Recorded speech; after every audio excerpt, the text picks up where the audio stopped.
পুরো দেশের সাথে শিলচরও কাঁপছে আইপিএল জোরে। এবং এই আইপিএলকে কেন্দ্র করে কিন্তু একদিকে যেমন বয়োজ্যেষ্ঠরা আনন্দ উপভোগ করছেন, ঠিক অন্যদিকে কিন্তু আইপিএলের খেলাটাকে নিয়ে উঠতি যুবক যুবতীরা যারা জুয়ার আসর তৈরি করে ফেলেছেন। আইপিএলে জুয়ার আতুর ঘরে প্রায় পরিণত হয়েছে গোটা জেলা। বিভিন্ন সময় কাছাড় জেলা পুলিশ প্রশাসন কিন্তু বিভিন্নভাবে অভিযান চালিয়ে কিছুটা হলেও ধরপাকড় করেছিলেন, কিন্তু বড় বড় যারা রয়েছেন অর্থাৎ রাঘব বোয়ালরা তারা কিন্তু এখনও পুলিশের জালে ধরা পড়েননি।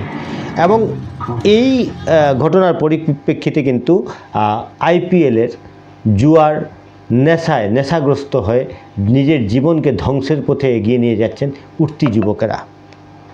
আমাদের কাছে যে খবর রয়েছে সেই খবর হয়েছে শিলচর ন্যাশনাল হাইওয়ে কালীবাড়িচর রাঙ্গিরখাড়ি রংপুর এলাকায় একাধিক গোপন আসরে রাতের অন্ধকারে লক্ষ লক্ষ টাকার মোবাইল অ্যাপের মাধ্যমে আইপিএল জুয়ার খেলাটা চলছে। এদের মূল মাস্টারমাইন্ড বহির্জেলায় বসে এদেরকে চালিত করছেন। এতে যুব প্রজন্ম একদিকে যখন আইপিএল খেলায় নিজেদের ঘরবাড়ি পকেট মানি সব কিছু লাগিয়ে সর্বহারা হচ্ছেন, অন্যদিকে কিন্তু ফুলে ফেঁপে উঠছেন। এ ধরনেই চলছে এই আইপিএল জুয়োর খেলাটা। এবার দেখা যাক কাছাড় জেলা পুলিশ প্রশাসন এই আইপিএলের নামে যে জুয়ো চলছে সেই জুয়োটা কিভাবে ওনারা রুখে দাঁড়াতে পারেন।